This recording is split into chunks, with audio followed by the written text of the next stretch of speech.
अस्सलाम वालेकुम। वालेकुम सलाम। कुछ खाएंगे आप सरवर को जानते हैं? जी नहीं। सरवर यहीं कहीं रहता है, मुझे तो पता चला है। जी मैं किसी सरवर को नहीं जानता, ये तो नाम ही मेरे लिए अजीब है।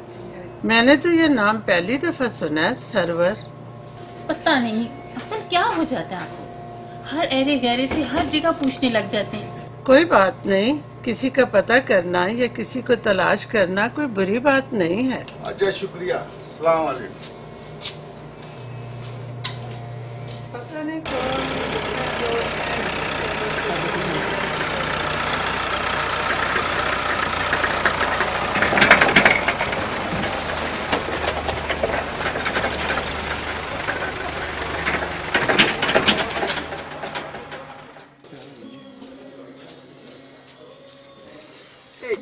मुझे पता करने दो। वहाँ कोई नहीं है अफसल।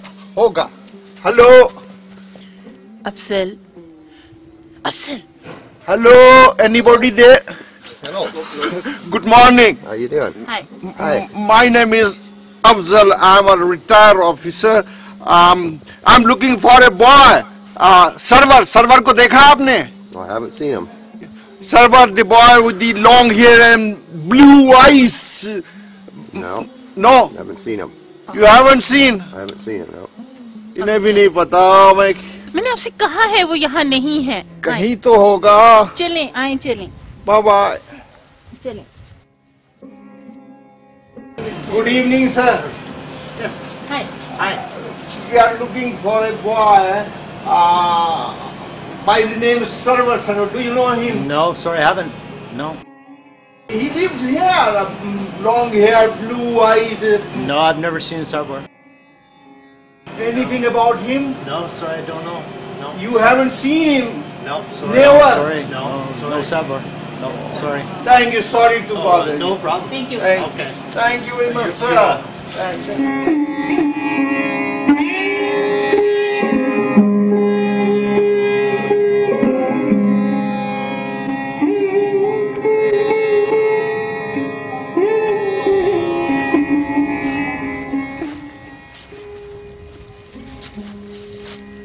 इस माहौल पर निगाह दौड़ाएं अफसल। ये आपने किस वीराने में ला बिठाया मुझे? तुम इसे वीराना कहती हो? ये डाक बंगला, ये खुले खुले लान, मवेशी, परिंदे, भेड़ों के गले, वो दूर वो कदीम गांव, किस कदर पुरानी आबादी है यहाँ। कितनी अच्छी जगह है, तुम इसे वीराना कहती हो? अफसल मैं इस इलाके की खूबसूरती और दिलकशी पर हरफ नहीं धरती, लेकिन मैं क्या करूं, मुझसे तो अपने अंदर के वीराने से बाहर नहीं निकला जा रहा। और तुम समझती हो कि ये वीराना मैंने तुम्हें अता किया है, इसके अंदर के उजाड़ का मैं जिम्मेदार हूं, है ना? लेकिन तुम्हारी सेहत अच्छी नहीं रहती ना अफसल? मेरी सेहत बिल्कुल ठीक है, बिल्कुल मैं फिट हूँ, नॉर्मल हूँ और सेहतमंद हूँ, बिल्कुल। जिस्मानी तौर पे तुम बिल्कुल ठीक हो अफसल, माशाल्लाह। लेकिन ज़हनी तौर पर एबनॉर्मल हूँ मैं। खुदा ना करे। फिर मैं रूहानी तौर पर अलील हूँ, अंदर से तारीक, अंदर से कालक ज़दा। तौबा है अफसल, आपसे तो बात करना भी मुश्किल है। इसीलिए तो मैं तुम्हें इतनी दूर गांव के पिछवाड़े जंगल नुमा डाक बंगले में लेकर आ गया हूं। तो मेरी बात ही नहीं समझती। यहां बड़े बड़े उम्र रसीदा दरख्त घेरा डाले खड़े हैं ताकि तुम्हें बात करनी मुश्किल न रहे। तुम खुल के, रो के, चीख के, हंस के अपने दिल की बात कर सको, अपने अंदर का हाल बयान कर सको। आहिस्ता बोले अफसल। मेरे वजूद पर अपने दुखों के लश्कारे मार सको। ऐसा करें, चाय पी लें, थोड़ी देर आराम कर लेते हैं। कितना लंबा सफर था। हाँ, वाकई बहुत लंबा सफर था। पता नहीं अभी कितना सफर बाकी है। शायद हमारा सफर खत्म भी हो चुका और हम ऐसे ही चल रहे हो बेमकसद। आप चाय क्यों नहीं पी रहे? मैं जूस ले आऊं आपके लिए? नहीं, कुछ देर बैठकर तुमसे बातें करूंगा, फिर कुछ सोचूंगा। फिर सोने की कोशिश करूंगा। अगर मुझको नींद आ गई तो फिर सुबह फ्रेश फ्रेश उठूंगा। अफसल, अब इधर तवज्जो ही ना दिया करें। अब ज्यादा सोचा ना करें ना। अब खुश रहने की कोशिश किया करें। मैं हरगिज ज्यादा नहीं सोचा करता। मुझे सोचना अच्छा भी नहीं लगता अपनी पूरी कौम की तरह। मगर मैं क्या करूं, मैं मजबूर हूं। ये सोच अचानक आकर मुझसे चिमट जाती है, बिल्कुल इसी तरह जिस तरह कोई हवा में उड़ती हुई भुनकी तुम्हारी आंख में आकर लिपट जाती है, बगैर तुमसे इजाजत लिए, बगैर सोचे। जैसे कोई बीमारी, डायबिटीज, एंजाइना, आर्थराइटिस खुद ब खुद तुम्हारे जिस्म में दाखिल हो जाती है। जैसे बैठे बैठे कोई अपना सेल या अपना टिश्यू अपने ही बदन के घर से नाराज होकर कैंसर में तब्दील हो जाता है, पूछे बगैर, बताए बिना, इजाजत लिए बगैर। इसी तरह मेरी सोच भी आकर मुझसे चिमट जाती है खुद ब खुद। मैं उसे सोचने तो नहीं जाता, मैं उसे सोचने तो नहीं जाता। मैं क्या करूं? अफसल, आप उस पर तवज्जो ही ना दिया करें। आप उसे इग्नोर कर दिया करें। आप खुश रहा करें ना। मैं तो हर वक्त खुश रहता हूं, लेकिन मैंने उसे कभी नहीं बुलाया। वो आकर मुझसे चिमट जाती है, पीछा नहीं छोड़ती, मेरा पीछा नहीं छोड़ती, जिस तरह किसी को जिन नहीं चिमट जाता। मैं भाई साहब बात सुने।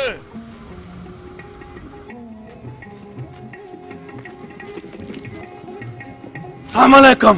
किसी चीज की जरूरत तो नहीं है? जरूरत हो तो बताइएगा, ये सारा इलाका मेरा है, ये मेरी राय है, ये मेरी बड़ी इज्जत करती है, अच्छा लगता है मुझको भी। अब मैं थक गया हूँ। मैंने अपने सारे मामलात अपने छोटे भाइयों को दे दिए हैं। मैंने कहा तुम संभालो अपने सारे मामलात। सबसे छोटा है ना बुश, उसको कहा कि तुम अमेरिका संभालो। उससे बड़ा है पुतिन, उसको कहा कि तुम रूस के मामलात को देखो। यूरोप का भी मसला हल कर दिया है मैंने। सिगरेट तो होगी आपके पास। मैंने ना, ये मेरी राय, इनको भी देखना पड़ता है ना, इनका भी ख्याल रखना पड़ता है। पता है आपको, रात जब अंधेरी होती है ना, इस मैदान में ना बड़े बड़े जहाज आके रुकते हैं और उनमें से बड़े बड़े बादशाह, बड़े बड़े शहंशाह उतरते हैं और एक तख्त सजाया जाता है और तख्त के ऊपर मेरी राया मुझे तैयार करके बिठाती है। फिर सारे बादशाह, शहंशाह मुझे सलाम करते हैं, इस तरह सलाम करते हैं, झुक झुक के सलाम करते हैं, झुक झुक के। पर ये सब टोपी ड्रामा है, सब टोपी ड्रामा है। असल तो शहंशाह वो है, बादशाह वो है जो शहंशाहों का शहंशाह है, जो बादशाहों का बादशाह है। मस्जिद टा दे, मंदिर टा दे जो कुछ टहंदा, एक बंदे दा दिल ना टावी, सुन रब दिलां विच रहिंदा। चौधरी साहब, आप यहाँ हैं, उधर हजारों लोग आ चुके हैं और आज आपकी सालगिरह है, आपने केक काटना है। ओह, रियाया आ चुकी है। ओके जी, एक्सक्यूज मी। माफ कीजिएगा, इनका ज़हनी तौज़ुन थोड़ा ठीक नहीं है, अस्पताल से अक्सर भाग आते हैं। I am so sorry. Afsal, मेरा ख्याल है चलें, थोड़े आराम कर लेना। मेरा भी यही ख्याल है। कभी कभी मैं तुम्हारे ख्याल से भी तकवीयत हासिल कर लेता हूँ, मगर ये ख्याल मेरा मुस्तकिल सहारा नहीं बनता। बिस्मिल्लाह, आराम से, पत्थर है आगे, ध्यान से चलें। नजर आ रहा है मुझे, अभी ठीक ठाक नजर आ रहा है। चलें।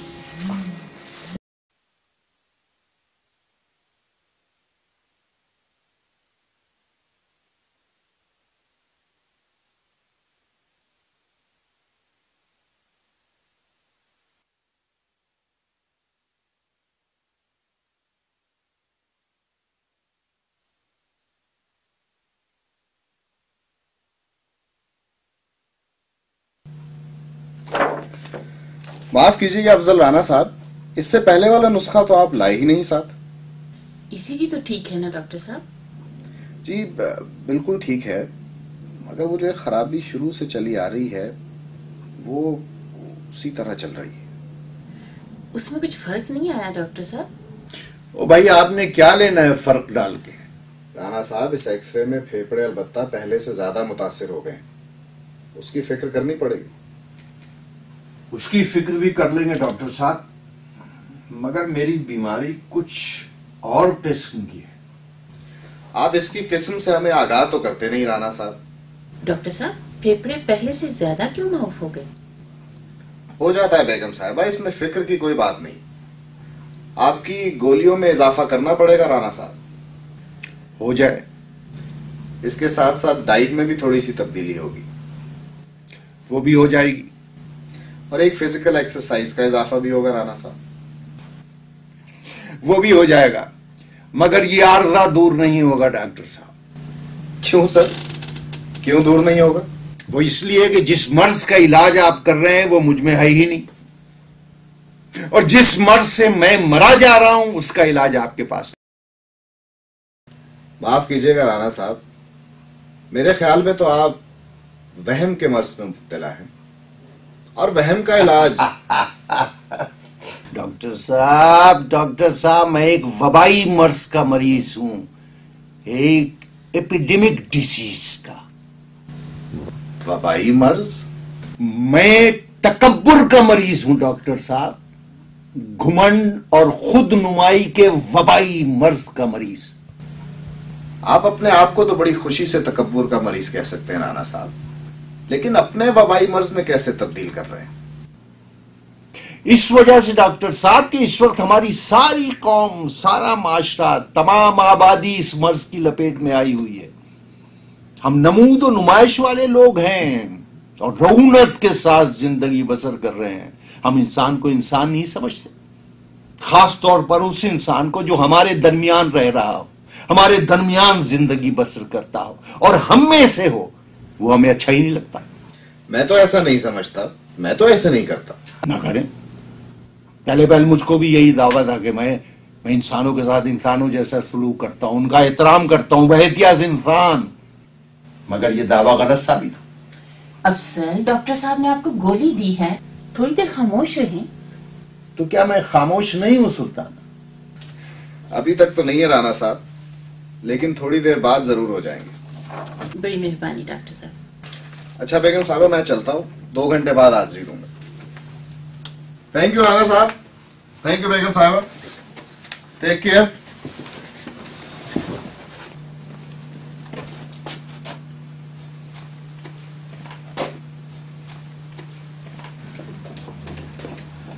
सुनिए। सॉरी, मैं जरा जल्दी में हूँ। सुनिए जी, आप कब से यहाँ आए? मैं तकरीबन 11-12 साल से हूँ सर। आपने सरवर को देखा? सरवर? सरवर कौन? एक खूबरू सा नौजवान, लंबे लंबे बालों और भीगी भीगी आंखों वाला सरवर। नहीं सर, मुझे याद नहीं है। I am sorry. नहीं, आपने जरूर देखा होगा, आप उसे जानती होंगी। मुझे पता चला है कि आपके वार्ड में भी वो रह चुका है। शायद मुझसे पहले कहीं रहा हो या उस वक्त मैं छुट्टी पर गई हूँ। Sorry sir. Thank you. Afzal, चलिए आप रेस्ट कर लें, आराम कर लें थोड़ा सा। हाँ, मुझे आराम करना चाहिए। Thank you sister, thank you. चलिए आइए। अगर उसका पता चल जाता तो अच्छा था। ठीक है अफजल, वो इस वक्त आप आराम करें ना, थोड़ी देर में आके वो खुद ही आपसे मिलेगा। इंतजार करते हैं 1-2 दिन, वो जरूर आ जाएगा। आइए चलिए आराम करें। हाँ जी, 2 दिन आ जाएगा। आ जाएगा जी चलिए आराम।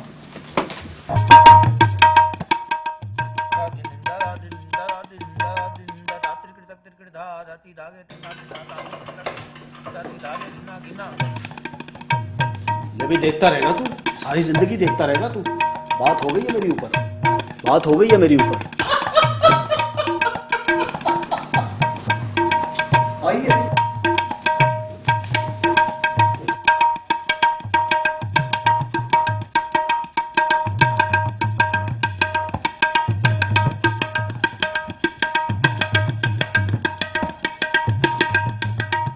बैठिए। वालेकुम जी। वालेकुम सलाम। जी डॉक्टर साहब। मैंने आपको इसलिए जहमत दी कि ये बता सकूं, यहाँ पर जो लोग हैं वो बिल्कुल नुकसान नहीं पहुंचाते। वो तो अपनी अपनी सोच में कैद है। उन्हें दूसरों के मामलात में दखल देने का वक्त ही नहीं मिलता और ना ही उन्हें खुद पसंद है कि कोई उन्हें डिस्टर्ब करे। हम उन पर नजर रखते हैं, मॉनिटर करते रहते हैं उनको।